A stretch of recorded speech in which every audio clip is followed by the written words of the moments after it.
반갑습니다. 오늘은 처음 불러보는 찬양인데요. 우리 함께 감사 위에 감사 함께 찬양하도록 하겠습니다. 우리 가사의 고백을 하나님께 믿음의 고백으로 올려드리면 좋겠어요. 겸손히 올리는 나의 기도, 간구보다 감사를 드립니다. 응답하심도 거절하심도 기다리라 심도 그저 다시 처음부터 찬양할게요. 겸손히 올리는 나의 기도, 간구보다 감사를 드립니다. 응답하심도 거절하심도 기다리라 심도 그저 감사 위에 감사를 덮을 때 은혜 위에 은혜가 쌓이네. 모든 일에 감사, 모든 순간에 그리 아니하실지라도 감사. 우리 처음부터 다시 찬양할게요. 겸손히 올리는 나의 기도, 간구보다 감사를 드립니다. 응답하심도 거절하심도 기다리라 심도 그저 감사. 겸손히 올리는 나의 기도, 겸손히 올리는 나의 기도, 간구보다 감사를 드립니다. 응답하심도 거절하심도 기다리라 심도 그저 감사. 아멘. 감사 위에 감사를 덮을 때 은혜 위에 은혜가 쌓이네.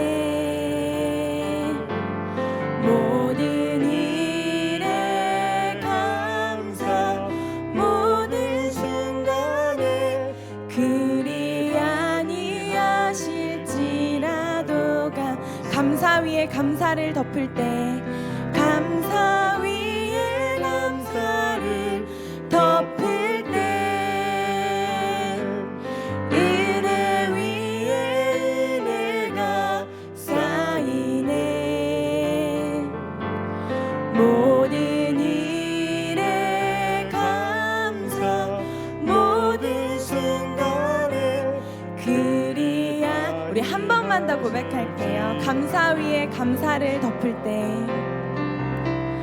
감사 위에 감사를 덮을 때 은혜 위에 은혜가 쌓이네. 모든 일에 감사, 모든 순간에 그리 아니하실지라도 감사. 아멘. 함께 찬송가 259장 예수 십자가의 흘린 피로써 찬송하시겠습니다. 힘있게 함께 찬양해요. 예수 십자가의 흘린 피로써 그대는 씻기어 있는가. 더러운 죄 희게 하는 능력을 그대는 참을지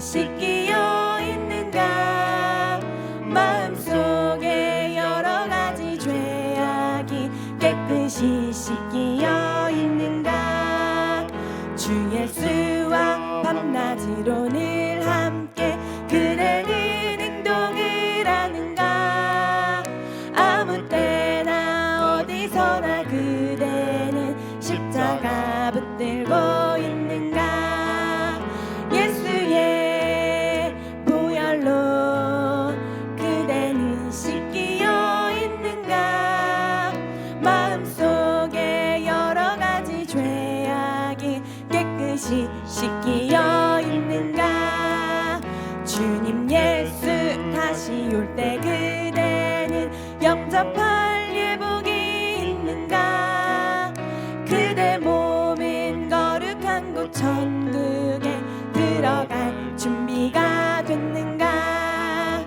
예수의 보혈로 그대는 씻기어 있는가 마음속에 여러 가지 죄악이 깨끗이 씻기어 있는가 모든 죄에 더러워진 예복을 주 앞에 지금 다 벗어서 샘물같이 솟아나는 보혈로 눈보다 더 이게 씻으라 예수의 보혈로 그대는 씻기어 있는가 마음속에 여러 가지 죄악이 깨끗이 씻기 우리 3절의 가사로 다시 한번 찬양해요 주님 예수 다시 올 때 그대는 영접할 예복이 있는가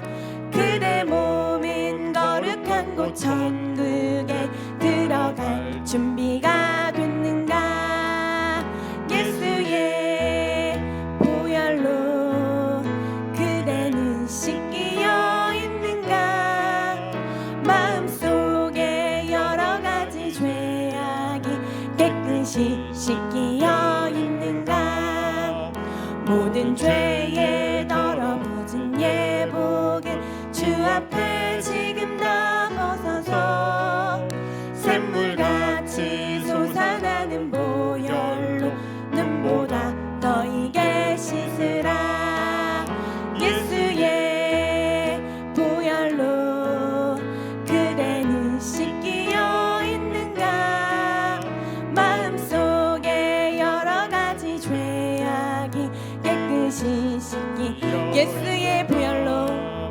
예수의 보혈로 그대는 씻기어 있는가 마음속에 여러 가지 죄악이 깨끗이 씻기어 있는가 아멘 모두 일어나셔서 임례송으로 예배를 시작하겠습니다.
거룩한 주일입니다. 우리 하나님께서 복 주신 날입니다.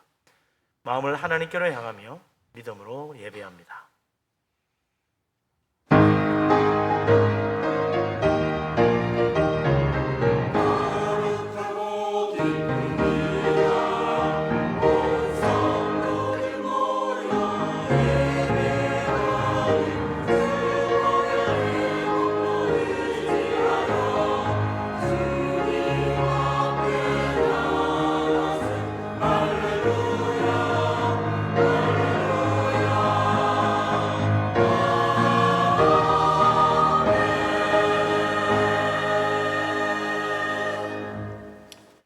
오호라 너희 목마른 자들아 물로 나오라.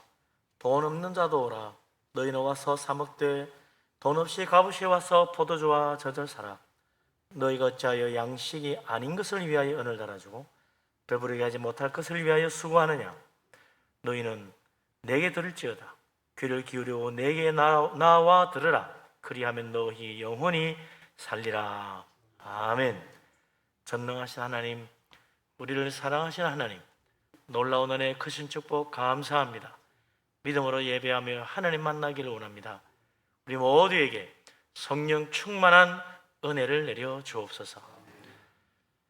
우리의 심령이 하나님을 사모하며 영과 진리로 예배하며 하나님 은혜의 보좌 앞에 나아가 주를 배울 수 있도록 은혜 내려 주시옵소서. 이 모든 말씀을 우리 주님 예수 그리스도 이름으로 믿사오며 기도합니다. 아멘. 하나님 앞에 우리 허물과 죄를 고백하며 회개합니다. 전능하신 하나님, 우리를 사랑하신 하나님, 은혜가 풍성하신 우리 아버지 하나님, 우리를 불쌍히 여겨 주옵소서. 허물 많은 인생입니다. 부족한 인생들입니다. 참으로 하나님 앞에 부끄러운 죄악으로 가득한 하나님 앞에 설 자격도 없는 죄인들입니다. 십자가에 의지합니다. 우리 속에 있는 모든 탐욕과 교만하는 생각과 미움과 다툼과 악한 생각과 불순종과 불신앙과 하나님 뜻대로 행하지 못한 모든 일들을 회개하며 십자가의 피로 씻음 받기를 원합니다. 성령께서 함께 하시고 은총 내려 주시옵소서. 주님, 자비로우신 하나님, 우리를 사랑하신 하나님, 우리를 불쌍히 여겨 주옵소서. 참으로 우리는 어리석고 미련한 죄인임을 고백합니다. 십자가의 은혜를 의지하오니 예수 그리스도 주님의 속죄의 피로 우리 속에 있는 모든 더러운 죄를 깨끗하게 씻어 주시옵소서. 우리 속에 있는 교만과 탐욕과 미움과 다툼과 악한 생각과 불순종과 세상 사랑하며 하나님 거에게 했던 모든 불순종을 회개합니다. 십자가의 피로 씻어 우리의 속사랑까지 변화시켜 주시고 우리의 심령이 변화되어 하나님을 기쁘게 바라볼 수 있도록 축복하여 주옵소서. 예수 그리스도 이름으로 믿사오며 기도하옵나이다. 아멘. 사도신경으로 신앙 고백합니다. 나는 전능하신 아버지 하나님 천지의 창조주를 믿습니다. 나는 그의 유일하신 아들 우리 주 예수 그리스도를 믿습니다. 그는 성령으로 잉태되어 동정녀 마리아에게서 나시고 본디오 빌라도에게 고난을 받아 십자가에 못 박혀 죽으시고 장사된 지 사흘 만에 죽은 자 가운데서 다시 살아나셨으며 하늘에 오르시어 전능하신 아버지 하나님 우편에 앉아 계시다가 거기로부터 살아있는 자와 죽은 자를 심판하러 오십니다. 나는 성령을 믿으며 거룩한 공교회와 성도의 교제와 죄를 용서받는 것과 몸의 부활과 영생을 믿습니다. 아멘. 찬송가 384장을 찬양합니다.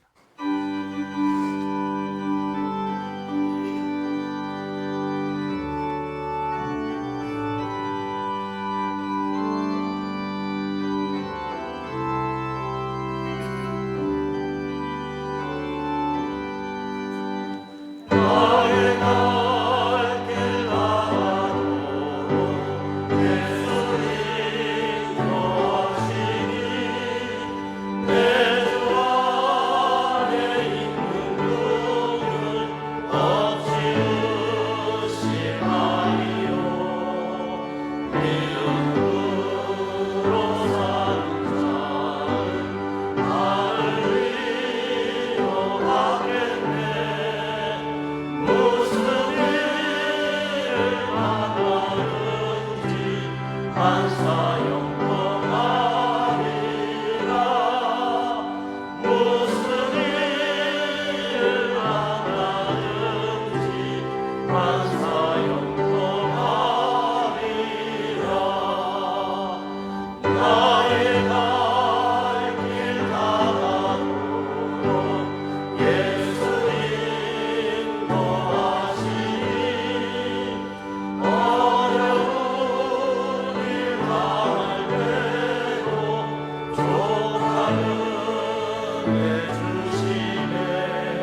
할렐루야. 자리에 앉으십니다. 이제 박상민 안수자님 기도합니다.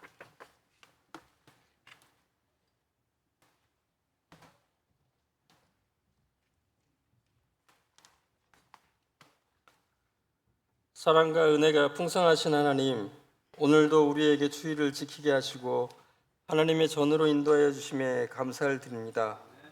오늘은 특별히 예배 중에 성찬식이 있습니다. 주님의 살과 피를 나눌 때에 하나님의 사랑을 깨닫게 하시고 죄인을 사랑하신 하나님을 느끼는 은혜의 시간 되기를 원합니다. 이 시간 나라를 위하여 기도합니다. 우리나라의 정치, 경제, 국방, 외교, 문화, 사회 모든 분야에서 어려운 가운데 있습니다. 하나님, 유정자들에게 지혜와 능력을 허락하사 잘 위기를 극복할 수 있도록 능력을 허락하여 주시고 모든 믿는 자들이 나라를 위해 기도하게 하여 주시기를 원합니다. 교회를 사랑하는 주님, 세상의 조류에 흔들리지 않도록 반석 위에 세우시사 주님의 뜻을 받들어 선교적 사명을 전하는 통로가 될 수 있도록 분일교회를 축복하여 주옵소서. 천국잔치를 준비하고 있습니다. 천국잔치를 통해 하나님을 알지 못하는 분들에게 복음이 잘 전달되게 하시고 많은 열매가 있게 하여 주시옵소서. 올 한 해에는 부서마다 부흥의 역사를 보게 하시고 말씀과 기도로 깨어 있어 예수 그리스도의 제자로서의 삶을 늘 살게 하여 주옵소서.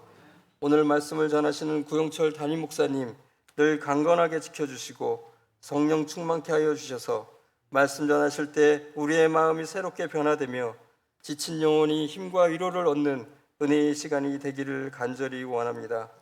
아름다운 소리로 하나님의 이름을 찬양하는 호산나 성가대를 축복하여 주시고 찬양을 들을 때에 모든 이들에게 풍족히 채워주시는 은혜를 내려 주옵소서. 이 모든 말씀 빛으로 오신 예수님의 이름으로 감사하게 드렸나이다. 아멘.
할렐루야. 하나님, 위대하신 하나님이십니다. 성가대가 힘차게 주님의 영광을 돌렸는데 우리도 힘찬 박수로 하나님의 영광 돌립니다. 할렐루야.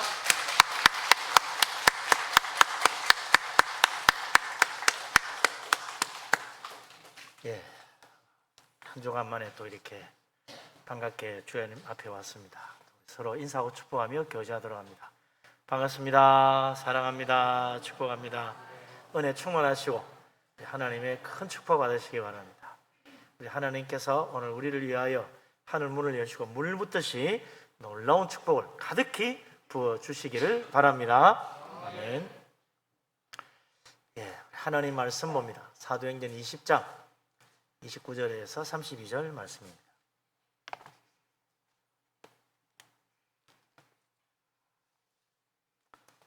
다 같이 한 목소리로 사도행전 20장 29절에서 32절까지 말씀을 받들어 읽겠습니다.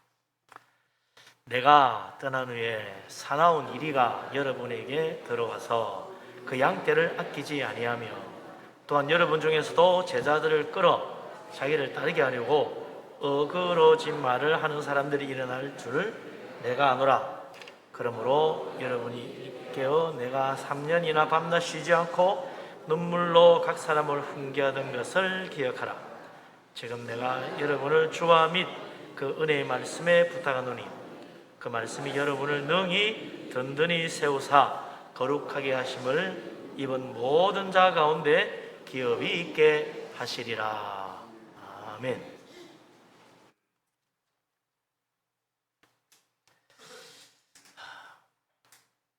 다 주님 안에 평안하셨습니까? 한 2주간 출타에 돌아오니까 역시 우리 교회가 제일 좋아요. 우리 교회 성도들 제일 반갑고 영국에 가니까 뭐 제일 문제가 음식이 입에 안 맞아요.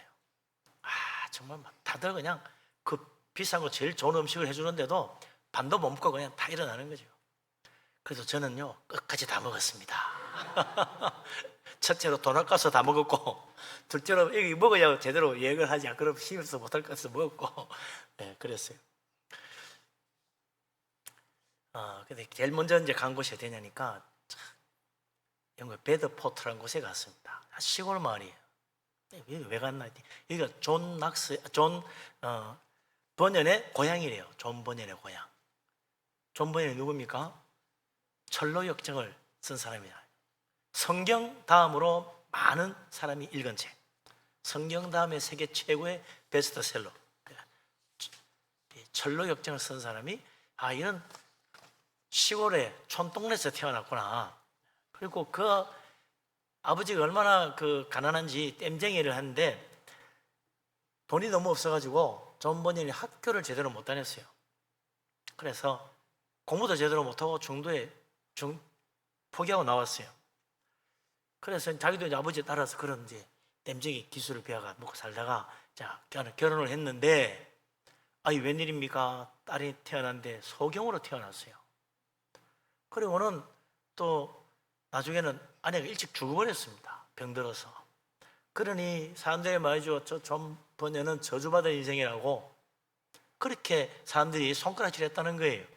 그러나 이 존 버년은 늘 하나님 말씀을 사랑했습니다. 하나님 말씀이 너무 좋아가지고 성경을 읽고 또 읽고 또 읽고 성경을 통달했어요. 그러니까 존 버년이 하나님의 말씀을 전하면 사람들이 다 은혜 받는 겁니다. 그런데 시골에 교회 목사님이 또 새로 오셨는데 병들어 뭐 제대로 설교도 못하시고 그러니까 사람들이 존 버년 네가 설교해라. 그래가지고 신학교도 안 나왔는데 목사님이 돼가지고 교회를 맡아서 잘 이렇게 해서 교회가 부흥됐다는 거예요. 그리고 심지어는 막 사람들이 존 버년 설교 들으러 오고 존 버년이 가는 곳에 수천 명이 모이들고 그래요. 이제 신학교 안 나와도 목사가 되는데 이게 뭐냐, 침례교. 그래서 그런 거. 지금은 침례교로 되어 있어요.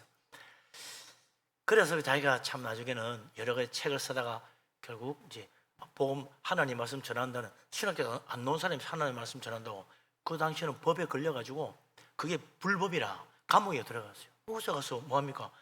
열심히 성경 읽고 책을 썼는데 그게 철로 역전이 나온 거예요. 참 하나님이 고난 속에서 인생의 어려움과 정말 너무나 큰 어려움 가운데서도 하나님의 말씀을 사랑하고 믿음으로 사니까 세상 없이 누구보다도 은혜로운 말씀을 전하고 또 위대한 책을 써가지고 많은 사람들 감동받는 그런 위대한 작가가 됐다 이거죠. 그러고 보면 꼭 환난이나 재앙이 결코 저주가 아닙니다. 흔히 하는 말로 그것이 하나님의 축복의 통로가 될 수도 있다. 우리는 어려움만 생기면 아이가 하나님이 아닌가 보다 착각하는데 아닙니다. 우리 하나님은 고난과 환난 속에서도 복된 길을 가게 만드시는 분이다. 그러고 보면요, 참 하나님의 놀라운 축복 은혜를 받고 변화된 사람들 얼마나 많은지 몰라요. 사도 바울이 어떤 사람입니까? 본래 예수 믿는 사람 잡아 죽이러 다니던 사람이었어요. 그가 얼마나 예수 믿는 사람 미워했는지, 세상에 죽은 사람이 살아났다고 믿는 그런 엉터리 같은 인간들이 말이 세상에 활기를 치고 다니다니 이런 놈 살려두면 안 된다. 하나님 모독이다 이건. 그래서 살기가 등등해가지고 예수 믿는 사람 잡아 죽이러 다녔다는 겁니다. 그런데 다메섹에 가서 예수 믿는 사람 다 잡아오려고 가다가 도중에 갑자기 대낮에 햇빛보다 밝은 빛을 보죠. 그리고 음성을 듣습니다. 예수님이에요. 너무나 놀랐어요.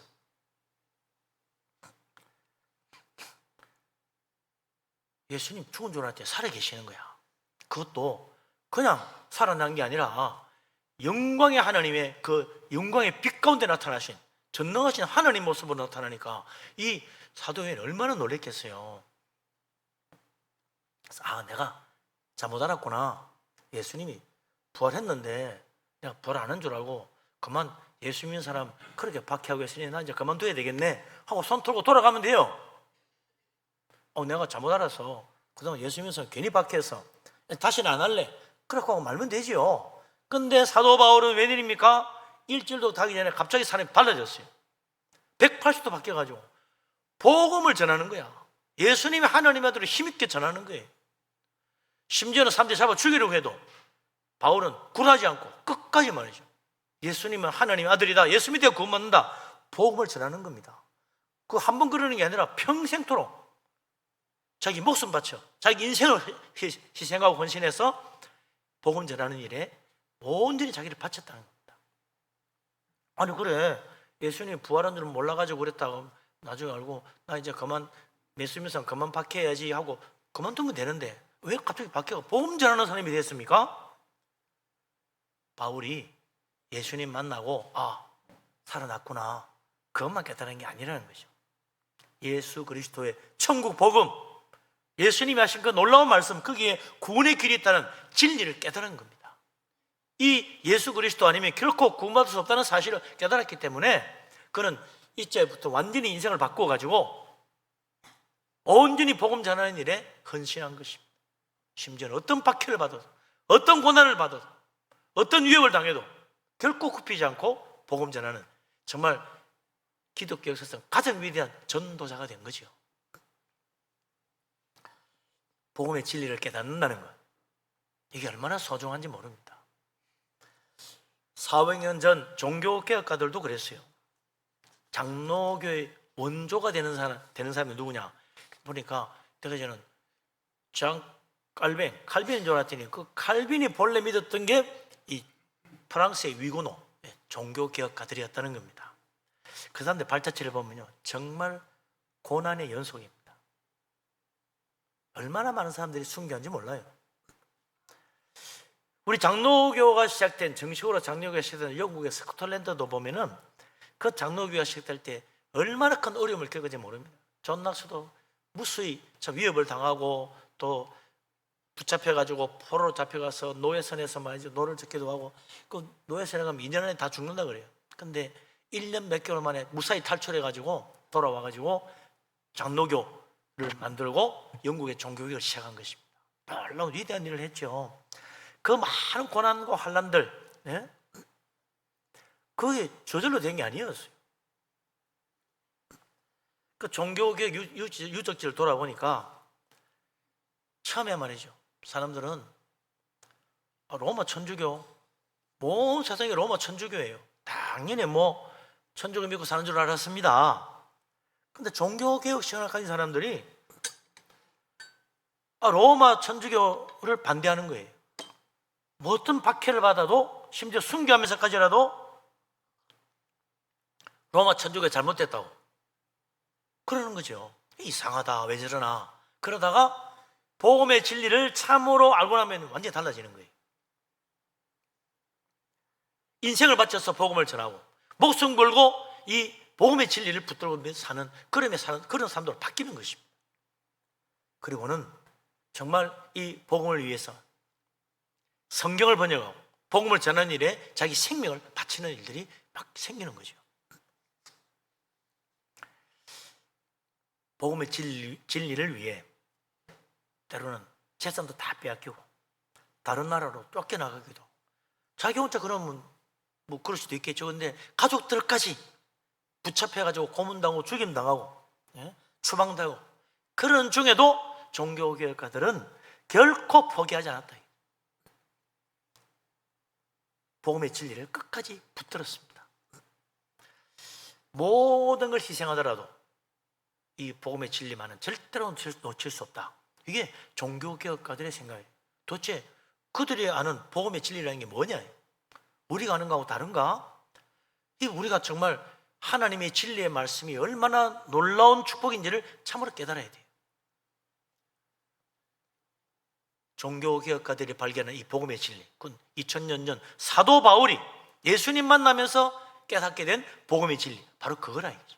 오늘 우리가 예수 믿고 구원받고 천국 가는 이 놀라운 복음의 진리가 당연히 누구나 믿을 수 있는 것처럼 생각하지만, 그렇게 되기까지 얼마나 많은 사람들이, 정말 수백 명이 아닙니다, 수천 명도 아니에요, 수만 명도 아니에요, 수십만 명, 수백만 명이 희생하고 피 흘려 고난을 당했다는 겁니다. 이 복음의 진리를 사도 바울은 뭐라고 그런 말입니까? 그리스도인들을 든든히 세워줄 수 있는 주님의 복음이다 그랬어요. 그 복음이 무엇입니까? 죄인을 용서하시고 구원하시는 하나님의 놀라운 은혜, 그거 아니에요? 우리에게 죽을 수밖에 없는 인생에게 영생의 축복을 주시는 하나님의 놀라운 은혜, 그게 바로 복음의 진리다. 예수 그리스도 위에는 구원의 길이 없기 때문에 예수님 붙들고 가는 거예요. 그럼 우리는 흔히 그러죠. 예수 믿고 교회 다니고 구원받고 은혜 받으면 이제 형통과 축복이 우리 인생 앞에 펼쳐진다. 환난과 고난은 사라지고 형통과 축복만 있다. 그렇게 착각하는 사람들이 있어요. 복음의 진리를 알고 믿음으로 살아가는 데는 고난도 따라온다는 걸 깨달아야 됩니다. 예수님도 그랬잖아요.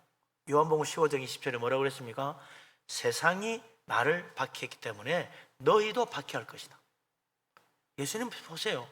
얼마나 많은 고난을 받은지 몰라요. 계속 바리새인들, 유대인들에게 미움받고 온갖 박해를 받았습니다. 나중에는 십자가에 못 박혀 죽기까지 하셨어요.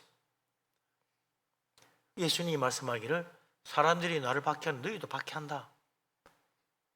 정말로 예수 그리스도 믿고 믿음으로 살아가면 박해를 받을 줄로 알아야 된다. 그 사도 바울도 그랬어요. 실제로 예수님 말씀 믿고 믿음으로 살아가니까 얼마나 많은 어려움을 당했는지 제자 디모데에게 복음과 함께 고난을 받으라 그랬어요. 네가 복음을 전하고 주의 종으로 하나님의 교회를 돌본다고 한다면 복음과 함께 고난받을 생각을 하고 복음을 전해야지, 내가 복음 전하고 이제 잘 먹고 잘 살 것이다, 편안하게 아주 그냥 형통하게 잘 될 것이다, 그런 생각하면 안 된다는 거예요. 주의 복음을 위해서 일하고자 하는 자는 복음과 함께 고난도 각오해야 된다. 그 디모데후서 3장 12절에 뭐라 그럽니까? 무릇 그리스도 안에서 경건하게 살고자 하는 사람은 누구든지 박해를 받는다고 그랬어요. 뭐 주의 종만 박해받고 그런 게 아니고, 복음 전하는 사람만 그런 게 아니고, 그 경건하게 정말 말씀대로 믿음대로 살리는 사람을 박해를 받게 돼 있다. 예수 믿으면 다 잘 되고 복만 받는다, 이 세상에 잘 먹고 잘 살고 부자 되고 형통하게 된다, 그런 게 아니라는 겁니다. 예수 믿고 믿음으로 살면요 세상에서 미움받을 수도 있어요. 그러고 보면 하나님 말씀 따라 믿음으로 산다는 건 영적 투쟁이라, 영적 전쟁입니다. 사탄은 믿음으로 살리는 사람 할 수만 있으면 그 믿음으로 살지 못하게 방해하고 회방하고 박해하고 유혹하고 그런다 이거죠. 그래서 믿음의 성패는요, 말씀대로 사느냐 못하느냐 그게 달렸어요. 사탄은 할 수만 있으면 말씀 못 믿게 하려고 온갖 거짓으로 유혹하고 말씀대로 살지 못하게 하려고 온갖 위협을 하고 박해를 한다 이거죠. 하나님 말씀 따라 믿음으로 사는 사람, 그래서 박해가 따라오게 돼 있다. 이거 알아야 돼요. 사도 바울은 복음 전하면서 이런 일을 여러 번 겪었습니다. 그래서 이제 아시아에 복음을 전하고 에베소 교회를 떠나가면서 경고를 해주잖아요. 그 오늘 우리가 읽은 이 말씀입니다. 사도행전 20장 29절 30절 바울이 뭐라고 말하는가 같이 한번 읽어보겠습니다. 29절 30절 같이 읽습니다. 내가 떠난 후에 사나운 이리가 여러분에게 들어와서 그 양떼를 아끼지 아니하며 또한 여러분 중에서도 제자들을 끌어 자기를 따르게 하려고 어그러진 말을 하는 사람이 일어날 줄을 내가 아노라. 아멘. 사도 바울이 에베소 교회와 아시아 지역, 유럽까지도 복음을 얼마나 열심히 전했습니까? 교회를 말씀에 든든히 세워놨어요. 그런데 바울이 떠나고 난 뒤에 교회를 엿보던 사탄이 지금이구나, 그러고 오늘 사나운 이리를 보낸다는 겁니다. 그 사나운 이리는 양떼를 아끼지 않는 자들이다. 목적이 회방이고 교회를 망치게 하는 게 목적이니까 온갖 악한 일로 교회를 다 흔들어 놓는 거예요. 그뿐만 아니라 어그러진 말을 하는 사람이 나타난다. 안 맞는 말, 이상한 말, 거짓된 가르침으로 사람들을 유혹하고 흔드는 사람들이 온다는 거예요. 그래가지고 교회를 무너지게 만드는 것, 이게 사탄의 목적입니다. 이거 뭐 사나운 일이 이런 거 나오니까 이거 뭐 비유인가 보다, 비유 사나운 일이 뭐 비유적인 이야기지 뭐 그렇게 말하는 게 아니에요. 바울은 정말 그 사나운 일이 그 이상의 끔찍한 고난과 환난을 겪었습니다. 사도행전 16장에 보면 사도 바울이 이제 아시아 지역 복음 전하다가 유럽을 건너가잖아요. 빌립보에 가서 복음을 전하고 그 빌립보 교회를 세우게 돼요. 사람들이 모이들기 시작합니다. 열심히 복음을 전해요, 바울이. 그건 내 웬일입니까? 어느 날 귀신 들려 점치는 여자가 따라다니면서 막 회방을 하는 거야. 이 사람은 하나님의 진리를 전하는 자인데 뭐 그런데 그거 그럼 좋지 않냐고요? 그걸 말하기 아다르고 어다르다고 귀신 들린 사람이 아주 거룩한 말로 말이죠, 경건하게 이분은 진짜 하나님의 아들 예수 그리스도를 전하는 사람입니다, 구원의 길을 전해줍니다, 이래 말해주면 얼마나 좋아요. 귀신 들렸으니 얼마나 회개하고 얼마나 저질스럽게 말하겠어요. 비웃듯이, 조롱하듯이. 그러니까 바울이 너무 괴로워가지고 귀신을 내쫓았어. 그러고 나니까 그 여자의 주인이 와가지고 이 점치는 여자가 점을 못 치게 돼가지고 말이죠, 고흡소를 한 거죠. 손해봤다고. 그래 붙잡혀가서 매 맞고 감옥에 갇히지 않습니까? 하나님 말씀 전하는데 생각지 않게 사탄이 방해하더니 이제 그걸 물리치고 나니까 이번엔 더 큰 환란으로 매 맞고, 채찍으로 매 맞고 감옥에 갇히는, 참 끔찍한 데 그것도 겪었다 이거죠. 그러고 나서 나와가지고 또 어디로 갑니까? 사도행전 17장에 보면 데살로니가로 가요. 복음을 전하니까 이게 웬일입니까? 많은 사람들이 그 말을 듣고 은혜를 받는 거예요. 수많은 헬라인들도 또 기부인들까지도 바울이 전하는 복음을 듣고 야, 이거 진짜 놀라운 진리구나, 너도 나도 교회로 모입니다. 이걸 보고 나니까 말이죠, 유대인들이 시기를 하는 거죠. 그래가지고 바울을 회방을 하는데 그냥 회방하는 게 아니고 아주 불량한 자들, 요즘 말하면 깡패 같은 사람 와가지고 바울을 막 잡아가지고 죽이려고 하는 거야. 그러니까 뭐 사람들이 바울을 숨겨가지고 피신하게 해요. 난리가 나서 온 성이 소동을 했다 그래요. 그러니 바울이 또 데살로니가 교회, 거기서 교회 세우고 계속 있을 수가 없어가지고 도망을 갑니다. 베레아로 갔죠. 베레아로 가가지고 복음을 전하니까 바울이 데살로니가에 있다가 베레아로 가서 거기서 또 복음 전한단다. 그러니까 유대인이 또 쫓아오는 거야. 또 소독을 벌려요. 도저히 있을 수 없어가 다시 또 쫓겨가가지고 고린도로 가잖아요.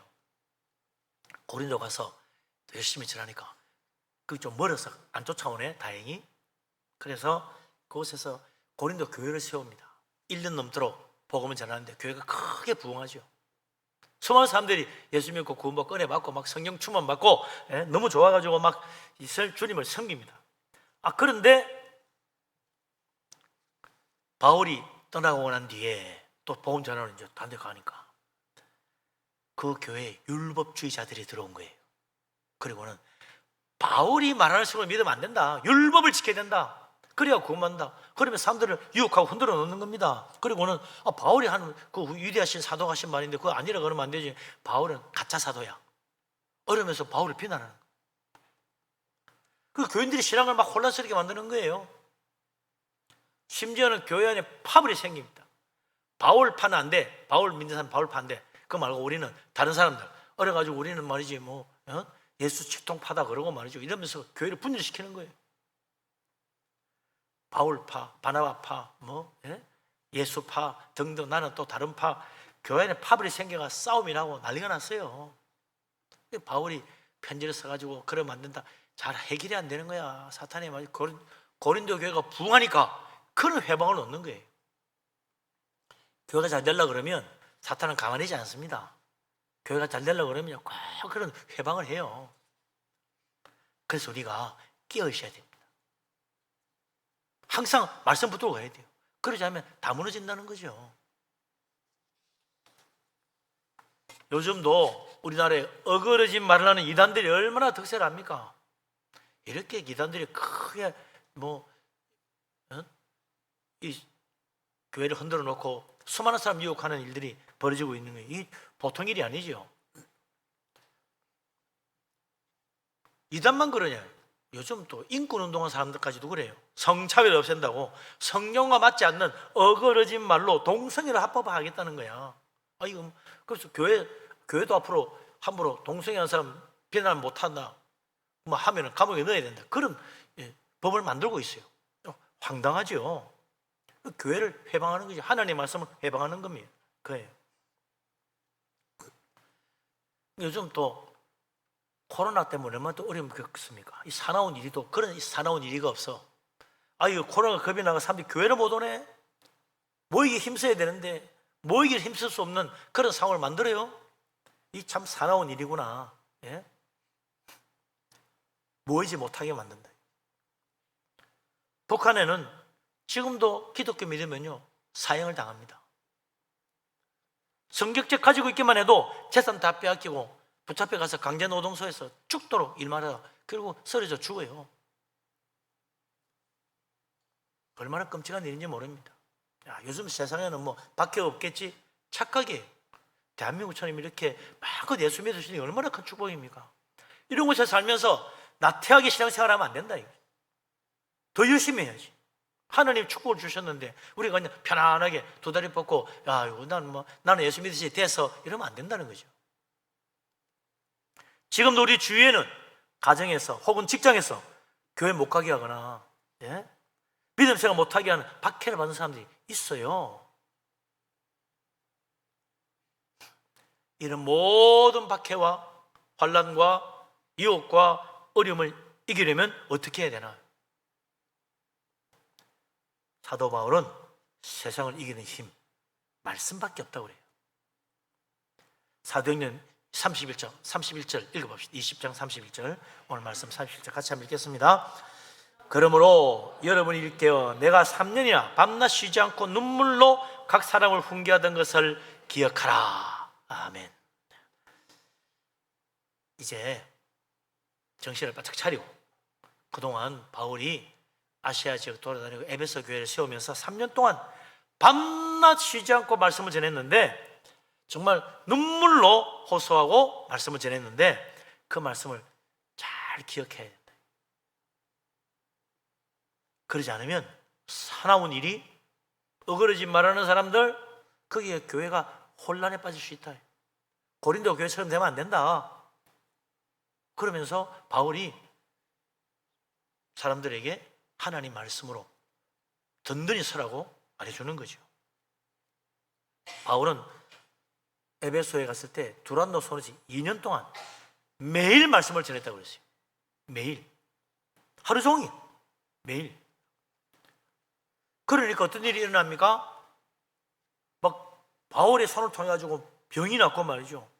안진병이 일어서고 놀라운 일들이 막 일어나는 거예요. 기적이 막 일어나는 거예요. 그 에베소 교회가 엄청나게 부흥했어요. 그러니까 어떻게 됩니까? 온 에베소 사람들이 바울의 말을 듣고, 야, 이때 우리가 헛된 우상을 섬겼구나. 그리고는 우상을 다 내다버리고, 마술하는 사람들은 내가 남 눈 속이는 일을 해도 되겠나? 그러면서 그동안 마술에 관한 책을 다 모아 불태웠는데 은 5만이나 될 만큼 어마어마하게 많은 책을 다 불태워버렸다는 거예요. 엄청난 부흥이 일어나서 에베소 도시가 바뀐 거예요. 에베소 도시는 작은 도시가 아닙니다. 소아시아 지역에서 제일 큰 도시예요.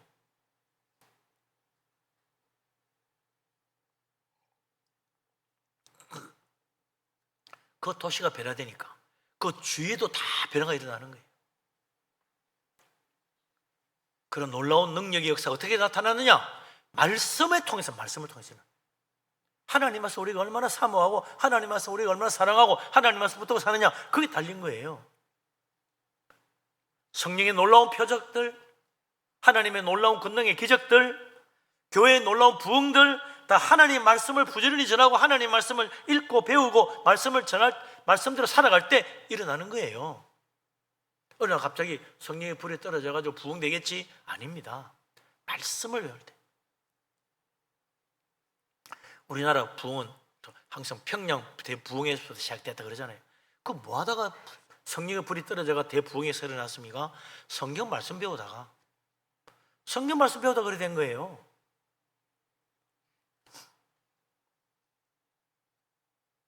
말씀 붙잡고 살면 세상이 아무리 혼란스럽고 아무리 환란이 닥쳐더라도 이길 수 있습니다. 말씀을 기억해야 된다. 500년 전 유럽 사회를 뒤집어 놓은 종교개혁, 그것도 보면요, 어떻게 해서 그런 일이 일어나냐? 어느 날 갑자기 종교개혁이 저절로 일어난 게 아니에요. 성경이 얼마나 소중한가를 깨닫고 성경을 번역하고 성경을 읽게 하고 성경을 가르치고 성경대로 믿고 성경대로 살자. 그러니까 종교개혁이 일어난 겁니다.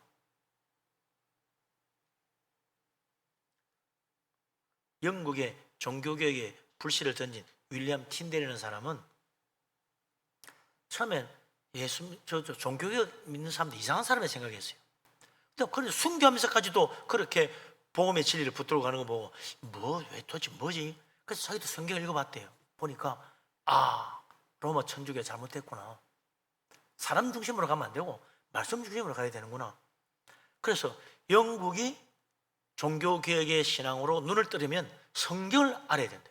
그래서 성경을 번역한 거예요. 영어 성경을. 영어로 성경을 번역한 거죠. 그 영어 성경 번역하다가 붙잡혀가지고 화형당에 순교했어요. 근데 그가 만들어 놓은 그 영어 성경이 그 뒤에 얼마나 큰 영향을 끼쳤는지 수많은 사람들이 성경 보고 예수 믿고 구원받고 이 종교개혁에 참여하게 되고 영국이 변화되는 일이 일어난 겁니다. 그가 죽고 몇 년 뒤에 왕도 명령을 내려가지고 앞으로 교구의 중심교회는 반드시 영어 성경을 비치하도록 해라 명령을 내렸다는 거예요. 윌리엄 틴델의 역할이 얼마나 큰지 몰라요. 나중에는 제임스 왕도 성경을 정말 제대로 영어로 번역해서 완성을 해야 되겠다. 그래서 틴델 성경을 기본으로 해가지고 킹 제임스 버전이라고 하는 킹 제임스 성경을 만들어낸 겁니다. 그 역할이 얼마나 큰지 몰라요. 성경이 아니면 결코 이 나라의 민족은 눈을 뜰 수 없다. 그래서 성경을 열심히 전하기 위해서 번역을 했단 말이죠. 사도 바울이 예수 그리스도 믿는 사람들 정말 믿음으로 살리면 어떻게 되느냐? 그걸 마지막으로 오늘 32절에 확실하게 말해주고 있습니다. 같이 한번 보십시다. 32절. 지금 내가 여러분을 주와 및 그 은혜의 말씀에 부탁하노니 그 말씀이 여러분을 능히 든든히 세우사 거룩하게 하심을 입은 모든 자 가운데 기업이 있게 하시리라. 아멘. 바울이 뭐라고 말합니까? 지금 이제 바울이 그동안 아시아 지역, 유럽 지역 복음 전하다가 자기 동족, 자기 민족 유대인들에게 복음 전하기 위해서 예루살렘으로 가는 거예요. 그곳에 가면 죽을지도 몰라요. 떠나가면서 바울이 내가 떠나가면 아무래도 또 사나운 일이 도 오고 어그러진 말하는 사람 와가지고 교회를 혼란스럽게 하고 할 테니까 여기 믿을 만한 사람, 여기 몇 사람 세워놔서 이 사람 꼭 잘 의지해라, 이 사람만 따라가면 된다, 그러지 않았어요. 사람 따라가라는 게 아니고 은혜의 말씀, 주의 말씀에 너희를 부탁한다. 너희들이 말씀 붙잡아야 된다. 사람 바라보지 말고 하나님 말씀 바라보고 말씀 붙들고 살아야 된다. 그래서 내가 너희들을 하나님의 말씀에 부탁을 한다. 거기에 맡긴다는 거예요. 이 말씀이 너희를 든든히 세워줄 것이다. 이 말씀대로 믿으면 하늘나라 천국의 기업도 받게 될 것이다. 말씀만 붙들고 가라. 바울이 단단히 당부를 하는 거예요. 사람 의지하면요 다 실망할 때 옵니다. 말씀 붙잡아야 돼요. 사람은 변하지만 말씀은 영원토록 변하지 않는다고 그랬어요. 사람 의지하면 나도 같이 실족하지만 말씀 붙들으면 말씀이 나를 든든히 세워줍니다. 나를 세워줄 수 있는 것은 하나님의 진리의 말씀, 주님의 이 복음의 말씀밖에 없다. 그래서 천국의 영생의 축복, 하늘나라 기업을 받도록까지 나를 붙들어주고 인도해 줄 수 있는 것은 말씀밖에 없어요. 우리 교회도 지금까지 든든히 여기 올 수 있었던 것 목사 한 사람의 능력이 아닙니다. 몇몇 사람의 능력이 아닙니다. 하나님 말씀의 축복인 거예요. 말씀 아니면 우리 교회 여기까지 올 수 없었습니다. 말씀 덕분에 온 거예요. 로마 천주교가 왜 실족했습니까? 성령 중심으로 가지 않고 교황과 사제 중심으로, 사람 중심으로 간 거예요. 그러니까 실족하고 그 종교계의 대혼란이 일어난 겁니다. 종교교육가들이 그렇게 박해받고 순교하기까지 자기 인생을 바쳤던 것은 오직 이 하나님 말씀, 진리를 깨달았기 때문입니다. 종교개혁가들도 만약에 몇몇 유능한 설교가 종교개혁의 위대한 영웅 그 사람 믿고 따라갔다면 다 실패했을 거예요. 우리는 오직 하나님 말씀, 이 진리의 성경만 붙들고 갔기 때문에 이길 수 있었던 것입니다. 나를 든든히 세워줄 수 있는 것, 오늘도 성경밖에 없습니다. 그래서 하나님 말씀 뭐라 그럽니까? 하나님 말씀을 늘 읽고 하나님을 사랑하고 하나님 말씀대로 사는 자는 시냇가에 심은 나무처럼 철따라 열매를 맺는다고 그랬어요. 풍성한 축복이 거기에 있다. 어떤 환난과 박해도 이길 수 있는 힘, 나를 든든히 세워주는 건 말씀밖에 없습니다. 하나님 말씀 붙들고 하나님 말씀 의지하고 하나님 말씀 사랑하고 읽고 배우고 그 말씀을 따라 순종하여 살아감으로 참으로 이 세상 어떤 일이 있어도 흔들리지 않고 천국의 영광의 멸류관 받기까지 믿음으로 승리하는 우리 교회 모든 성도님 될 수 있기를 주님의 이름으로 축복합니다. 아멘. 기도합니다. 전능하신 하나님, 우리를 사랑하시는 하나님, 놀라운 은혜, 크신 축복 감사합니다. 믿음으로 살기를 원합니다. 말씀 의지하고 살기를 원합니다. 하나님 말씀 의지하여 참으로 우리가 든든히 서고 흔들리지 아니하고 승리하여 천국까지 이르도록 축복하여 주옵소서. 예수 그리스도 이름으로 기도합니다. 아멘. 찬송가 463장을 찬양합니다.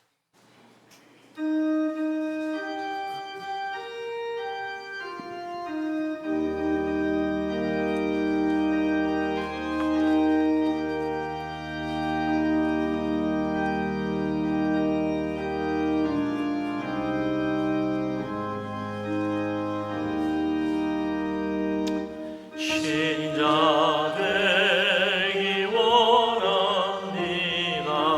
진심으로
거룩하기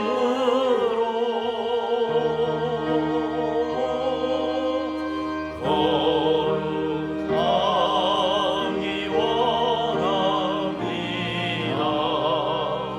진심으로 예수 닮기 원합니다. 진심으로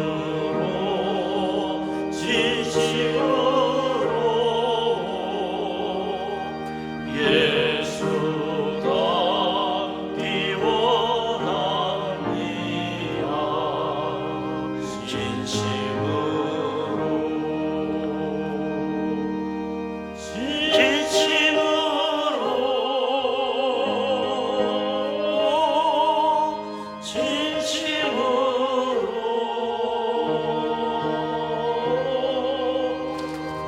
예수 닮기 원합니다.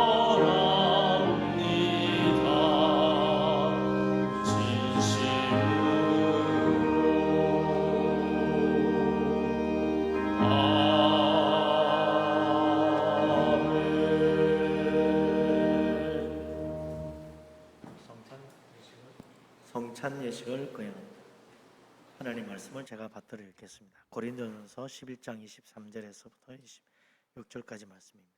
내가 너희에게 전한 것은 주께 받은 것이니 곧 주 예수께서 잡히시던 밤에 떡을 가지사 축사하시고 떼어 이르시되 이것은 너희를 위하는 내 몸이니 이것을 행하여 나를 기념하라 하시고 식후에 또한 그와 같이 잔을 가지시고 이르시되 이 잔은 내 피로 세운 새 언약이니 이것을 행하여 마실 때마다 나를 기념하라 하셨으니 너희가 이 떡을 먹으며 이 잔을 마실 때마다 주의 죽으심을 그가 오실 때까지 전하는 것이니라.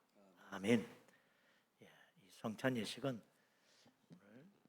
예수 그리스도의 죽음을 기억하는 것입니다. 예수님이 왜 죽으셨습니까? 우리가 죄로 말미암아 멸망받을 것이기 때문에 구원하시려고 죄인을 위하여 자기를 희생하신 것입니다.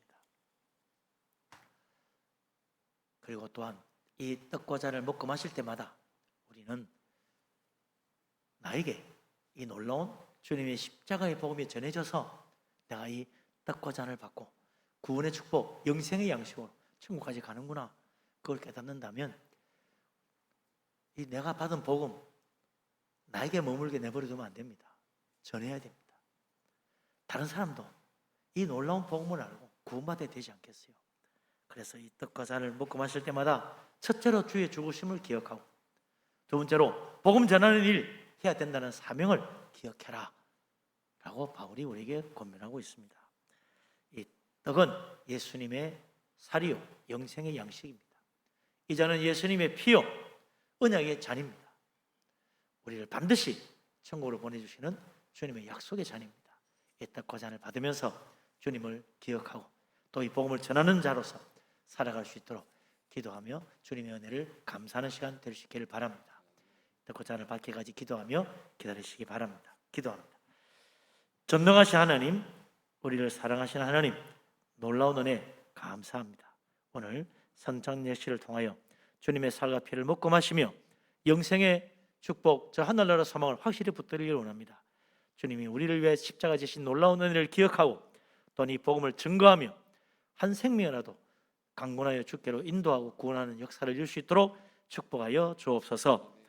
예수 그리스도 이름으로 감사하며 기도합니다. 아멘. 먼저 기도하고 기다리시기 바랍니다.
떡을 나누시기 바랍니다. 예수 그리스도의 몸입니다. 영생의 양식입니다. 믿음으로 받으시기 바랍니다. 세례 받으신 분, 입교하신 분 받아주시고, 세례를 받지 않았거나 유아 세례를 받아서는 입교하지 않으시는 분은 사용해 주시고, 유아 세례 받으신 분은 부모님의 보안, 인도하신 가운데 같이 받을 수 있겠습니다.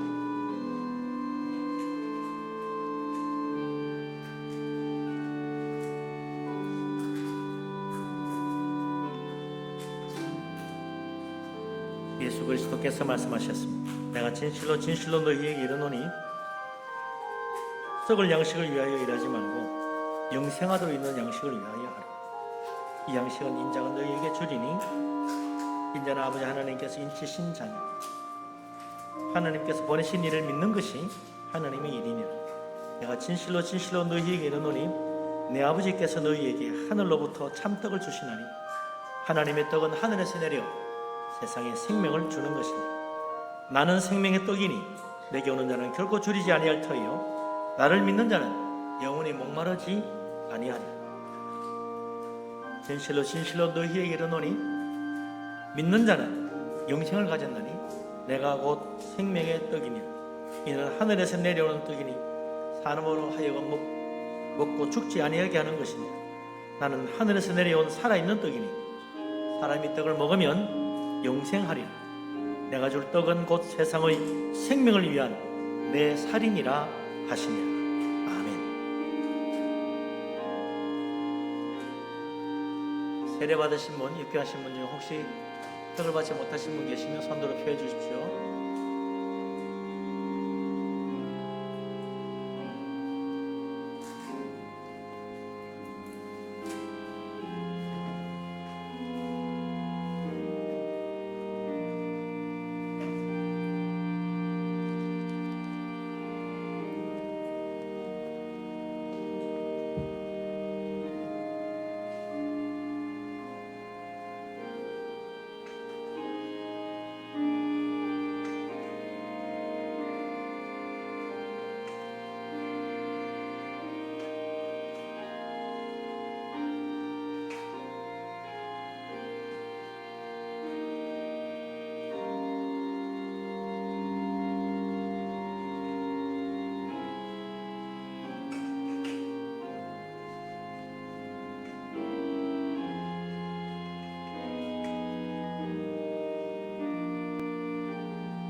주님께서 식구에 또 잔을 가지시고 감사기도 드리신 다음 제자들에게 주셨습니다.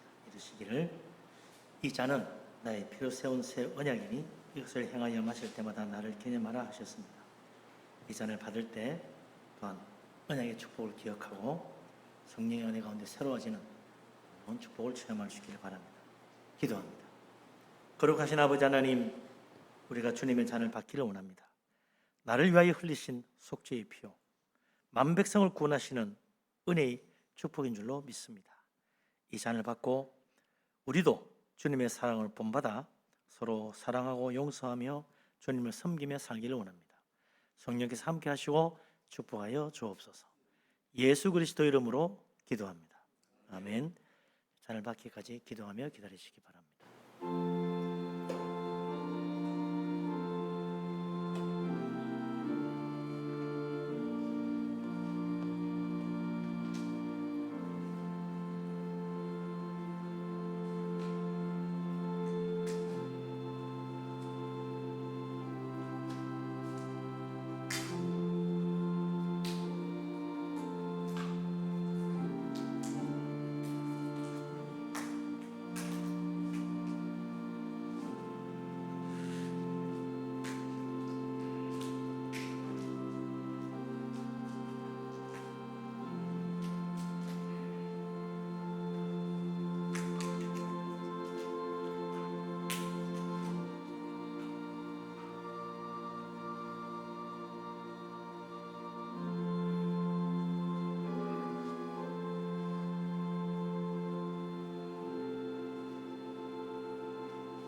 나누시겠습니다. 이 잔은 예수 그리스도의 피요 속죄의 잔이요 언약의 잔입니다. 믿음으로 받으시기 바랍니다.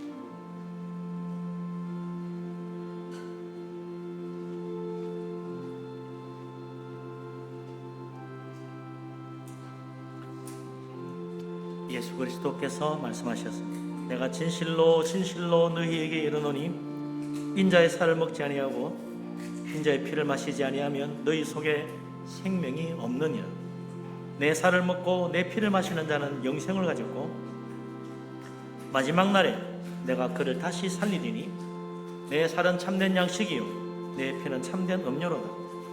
내 살을 먹고 내 피를 마시는 자는 내 안에 거하고 나도 그의 안에 거하나니 살아계신 아버지께서 나를 보내심에 내가 아버지로 말미암아 사는 것 같이 나를 먹는 그 사람도 나로 말미암아 살리라.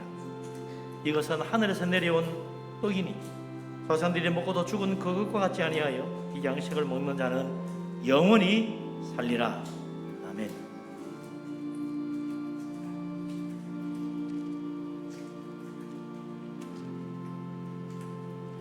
예수께서 외쳐 이르시되 누구든지 목마르거든 내게로 와서 마시라. 나를 믿는 자는 성경의 이름과 같이 그 배에서 생수의 강이 흘러나오리라 하시니라. 아멘.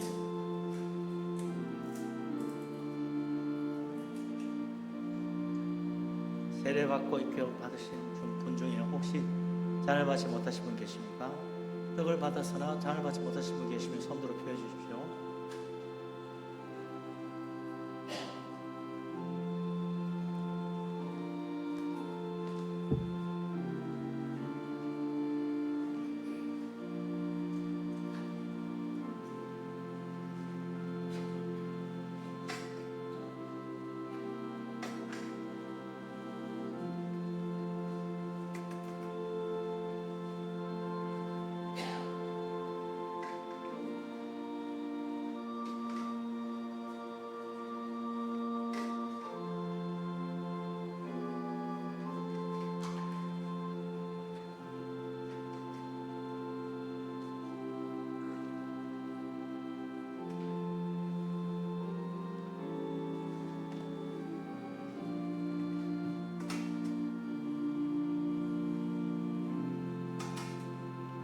기도합니다.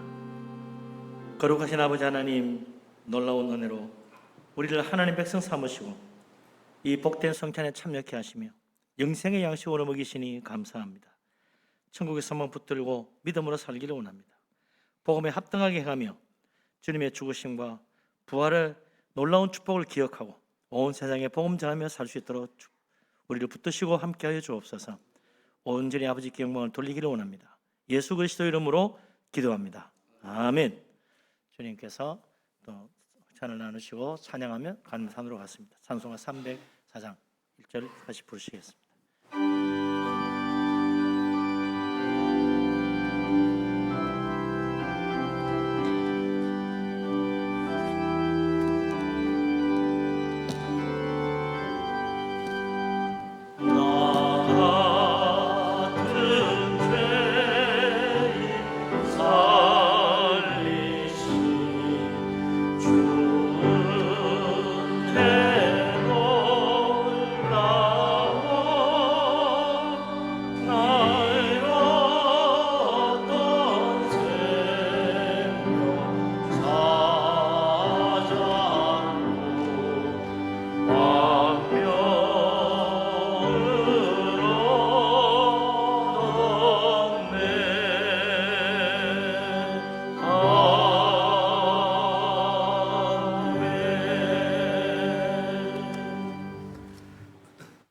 감사 예물 드리신 분들이 있습니다. 큰아들 좋은 집 마련 인도하여 주셔서 감사합니다. 주님 함께하는 가정 이루게 하소서. 은혜 가운데 종교개혁 유적지 탐방 마치게 됨을 감사드립니다. 주님 감사합니다. 아플 때나 힘들 때 주님 의지하여 내 안에 늘 감사가 넘치게 하심을 감사합니다. 살아가는 이 모든 순간 주님 은혜임을 믿습니다. 생활 범사에 감사해서 여러분들이 예물을 드렸습니다. 전능하신 하나님, 우리를 사랑하신 하나님, 크신 은혜를 감사합니다. 믿음으로 예물을 드립니다. 기쁘게 받아 주시옵소서. 감사함으로 드립니다. 기도마다 응답되고 범사가 잘 되게 하여 주옵소서. 11조를 바칩니다. 약속하신 대로 하늘 문을 여시고 물 붓듯이 복을 부어 그 창고에 쌓을 것이 없도록 가득 채워 주옵소서. 선경금을 드립니다. 건축원금 바칩니다. 주님 나라와 교회를 위하여 힘을 다해 드렸습니다. 하나님 복을 주시고 그 집에 터가 넓어지고 아름다운 곳으로 만족케 하시고 자녀들도 잘 되게 하여 주옵소서. 주 앞에 빈손으로 오지 아니하고 주일연금을 드립니다. 1,000번제를 드립니다. 구제연금으로 바칩니다. 여러 가지 제목으로 드린 예물을 기억하시고 복을 주셔서 들어와도 복 받고 나가도 복을 받게 하여 주옵소서. 이 예물과 함께 우리 자신도 하나님 영광 돌리며 주님께 쓰임 받기를 원합니다. 성령께서 우리를 늘 인도하여 주옵소서. 예수 그리스도 이름으로 감사하며 기도합니다. 아멘. 자리에 앉습니다.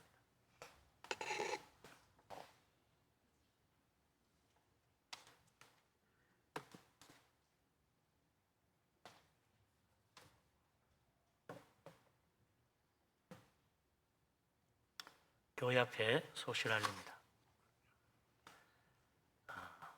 먼저 베드로 남성교회에서 저번에 선교지 방문한 거 보고를 드리고 광고하도록 하겠습니다.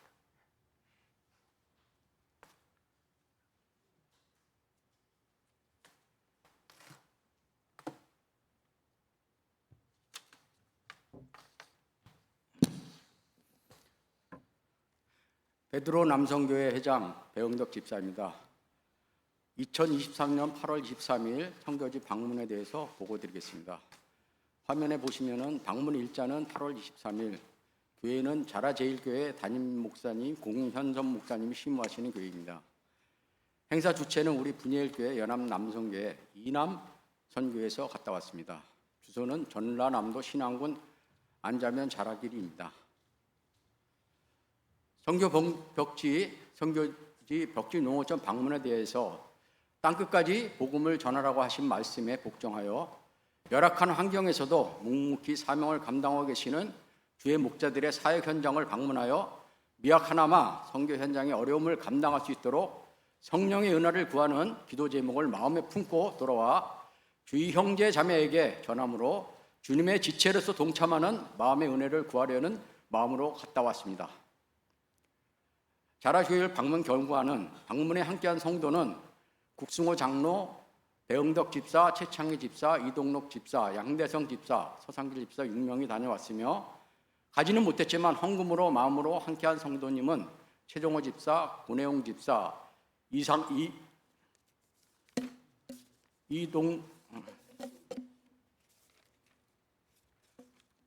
조경호 집사님 이렇게 헌금을 했으며 교회에 기명으로 전달하였습니다. 수행 일정은 아침 5시 30분에 교회에 모여 김수길 목사님 기도를 마치고 교회차로 380km 남쪽 신안군에 소개한 자라교회로 출발하여 안성 휴게소에서 미리 준비했던 빵, 만두, 건강 음료로 간단한 아침을 먹고 10시 40분에 교회에 도착하여 11시 예배를 드리고 앞에도에 소재한 식당에서 공연사 목사님 내외와 함께 점심 식사를 마치고 오후 6시경 본고에 무사히 도착하여 왔습니다. 갈 때는 국승호 장로와 돌아올 때는 서상길 집사께서 운전을 하여 주셨습니다. 이 지도는 같은 행로를 제가 캡처했습니다. 이는 아침 도시락으로 방문 전에 휴게소에서 식사를 하는 장면입니다. 자라교회에 도착하였습니다. 이건 자라교회의 주보입니다. 예배를 참석하였습니다. 그때 예배는 우리 같은 분들하고 그 교인들이 몇 분 참석했는데 특히 그날 그 교인들 중에 자제분들이 그 휴가를 와가지고 함께 참석한 예배 현황입니다. 특송을 하고 우리가 특송을 했고 그다음에 또 특송 후에 목사님과 목사님 네 분과 이렇게 기념 촬영을 하였습니다.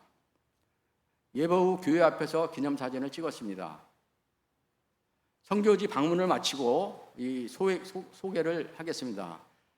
우리가 알거니와 하나님을 사랑하는 자, 곧 그의 뜻대로 부르심을 입은 자에게는 모든 것이 합력하여 선을 이루니라는 로마서 8장 28절 말씀이 있습니다.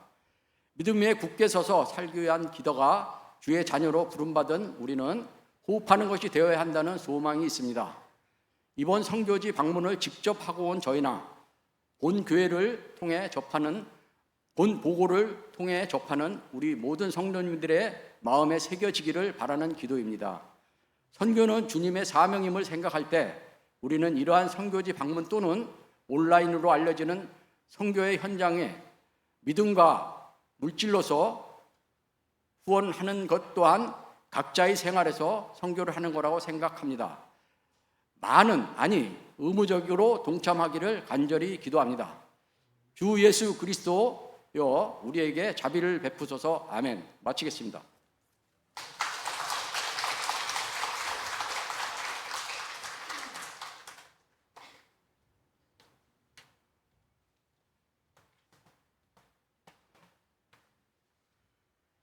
네, 감사합니다. 계속해서 교회협회 소식을 알립니다. 예배 마치고 또 이제 요람을 요람이 나와서 나갈 때가 아니에요. 우리 시부장님 통해서 요람을 나눠드리도록 그렇게 하겠습니다. 한 가정에 한 부씩입니다. 다음 주일 오후 예배는 따사모 예배가 되겠습니다. 예수생명 천국잔치 초청 대상자를 위한 선물이 준비되어 있다고 합니다. 추석 명절 앞두고 2층 계단 또 복도에 각각 준비되어 있으니까 작정하신 분들은 가정당 한 개씩 초청 가정당 한 개씩 받아 가시면 되겠습니다. 이번 주에 또 대한예수교 장로회 총회가 있습니다. 그래서 총대로 참석을 하게 되겠습니다. 저희 사택도 수리하고 또 종교개혁 또 유적지 탐방도 하고 와서 감사해서 교회 모든 성도들에게 뭘 드릴까 싶은데 떡을 하나 해서 드리기로 했습니다. 나한테 떡 하나씩 받아가시면 좋겠습니다. 감사합니다. 네, 이제 일어나십니다.